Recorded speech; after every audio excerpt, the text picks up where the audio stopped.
In the world of sports, anything can happen. I remember when this shot went in and thinking in that moment I just witnessed history. Or when this shot had the entire basketball world standing still for what felt like an eternity, before falling in and causing a chain reaction of events that would change the course of the NBA. Or the exact moment we all knew a 3-1 comeback in the finals was brewing, when we knew something big was going to happen and we would all be there to witness it. But despite all the seemingly impossible feats that we've seen take place, of all the improbable comebacks and unlikely stories, there is still one endeavor throughout NBA history that has yet to be accomplished. The 0-3 comeback, a deficit that 151 different teams have found themselves in, and none of them managed to pull off, including the team that I bet on. The Heat are going to the NBA Finals. Today's video is sponsored by SeatGeek. My brothers, summer is finally here and events are happening every day. Whether you're a baseball fan, a soccer fan, or you enjoy concerts and festivals, SeatGeek has all of your ticketing needs covered this season. With over 28 million downloads, SeatGeek is the #1 rated ticketing app. And with over 70,000 events happening every single day on SeatGeek, they've got anything and everything you're looking for. I've made it my mission to get out to more Timbers games this summer, and within the SeatGeek app, I can check the status of each available ticket for any game, and with their rating system, I can quickly see which tickets are a good deal, the green ones, and which tickets are a bad deal, the red ones. SeatGeek is safe, it's easy, and it's a guaranteed way to get the best deals for your tickets. And right now, SeatGeek is offering $20 off your first purchase when using promo code JXMY. I've left a link to download the SeatGeek app in the description below. Just head over, use code JXMY, and get $20 off your first purchase. Oh, just head over, use code JXMY, and get $20 off your first purchase.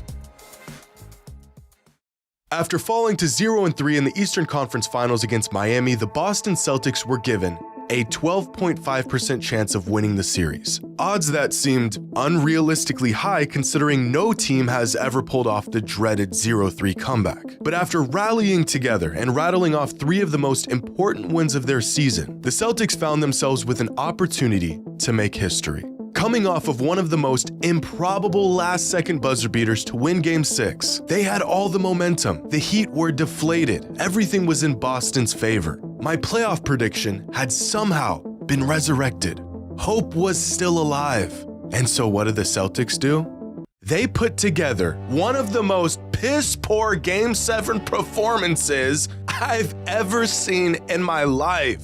If you never hear me utter Jaylen Brown's name on this channel again, do not wonder why. Here's an idea: learn how to dribble a basketball and stop shooting threes. And I would give Jason Tatum a pass for his Game 7 performance since he was playing on a bum ankle, if he didn't shoot 2 for 18 from 3 in his last 3 games. 11% from 3 in consecutive playoff elimination games. Brother, hit a shot. And don't even get me started on Caleb first-team All-NBA Martin. God forbid he just plays like a normal player against the team that I bet on. No, he has to morph into a human flamethrower for 7 games and rip the hearts out of whatever Boston fans are left after this monstrosity. Have y'all seen Caleb's splits from the Eastern Conference Finals? 19 points per game, 60% from the field, and 49% from 3. That's 74% true shooting percentage for the series. The man makes $6 million a year and outplayed Mr. $100 million contract second-team All-NBA Jaylen Dribble Off My Foot Brown.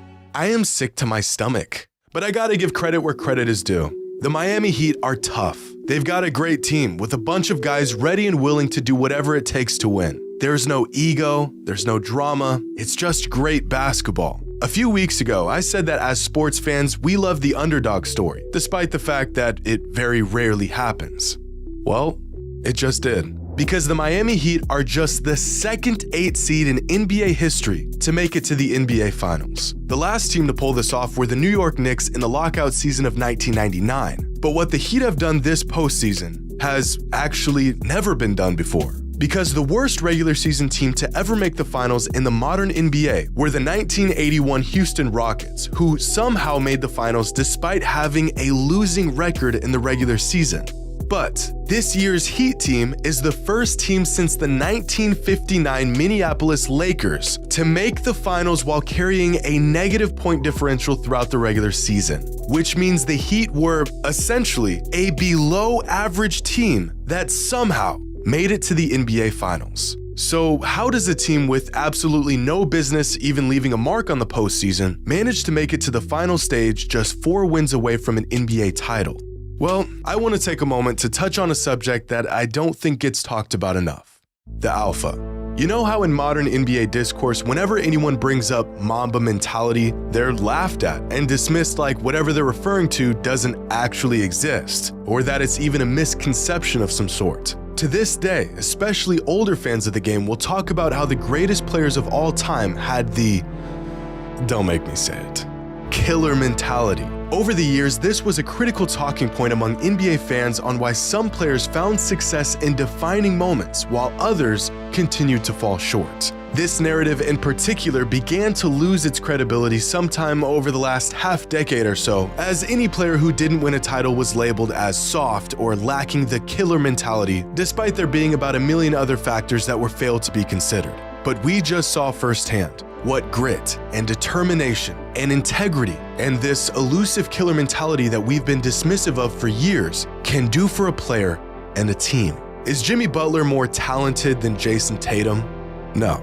And it's not particularly close. Is Caleb Martin nearly as talented as Jaylen Brown? Well, after this last series, I'd sure as hell say so. But really, no. Jaylen is the far more talented player. Should Gabe Vincent and Max Strus be starting throughout an entire conference finals series? Well, if talent was the deciding factor, then no. But it's not. When you've got a leader who is willing to do whatever it takes to win and makes no excuses, rises to the occasion, and has the guts, no, the audacity to take on any challenge that stands in front of him, that mindset becomes contagious. Slowly, everyone on your team begins to believe, even if it's irrational, that they too are capable of anything. One of the reasons why I have Kobe Bryant ranked so high among my all-time greatest players, among other reasons, was his attitude towards the game. His fearless approach to whatever or whoever stood in his way was at times a fault, sure, but it was always daring and unashamed. Kobe missed a lot of shots, but one thing he never did was be afraid to take them. Not even for a moment in his entire career did he ever doubt himself. Kobe, similar to Michael Jordan and what we're seeing in Jimmy Butler, was the alpha of all alphas. If they were on your team, winning was not guaranteed, but one thing that was certain was that if they're going down swinging. What I saw from the Celtics, and even on a larger scale throughout the league, is almost some sort of mass extinction of the killer mentality. We always talk about talent and potential and skill sets, who can get a bucket, but what about the guy who refuses to lose? How many of those guys exist in today's NBA? Sure, Jason Tatum is talented, but is he truly willing to go to hell and back to win? The idea of a player who possesses an unshakable will to win at all costs, a killer mentality, is not just some sort of myth built up on nostalgia or personal bias or narrative. It is a real, tangible thing. It's funny because Jimmy Butler isn't nearly the best player in the NBA, and yet we can't help but to see shades of Michael Jordan in him when he's on the court. It's not because he's an era-defining talent. It's not because he can defy gravity or inspire an entire generation. It's because he's a winner, a leader, the bedrock of what every championship team needs. He backs up every word that comes out of his mouth. He doesn't make excuses. He leads by example, and he will do anything to win. And this isn't just some reactionary take on the outcome of these games. Even if the Celtics won this series against the Heat, I still think the vastly talented duo of Tatum and Brown, like many other players, would have accomplished it off of sheer talent and possibly execution. But what happens when the shots stop falling? What happens when the defense figures you out and your bag isn't enough? What happens when it gets quiet and everyone's looking at you, waiting for an answer? Whenever a player or a team wins, the reaction is always the same: excitement, joy, relief. But you might find out a lot more by paying attention to how a player reacts when they lose. You can't fake this. Are they genuinely upset? Are they hell-bent on getting better? being the best. Sure, there's not a single player who takes joy in losing, but what about the player who is tormented by loss? If a player lacks this quality, I'm not sure if talent will simply fill the gap. I don't know. There's just something about a player who cannot accept losing. You know it when you see it, and you sure as hell know it when you don't.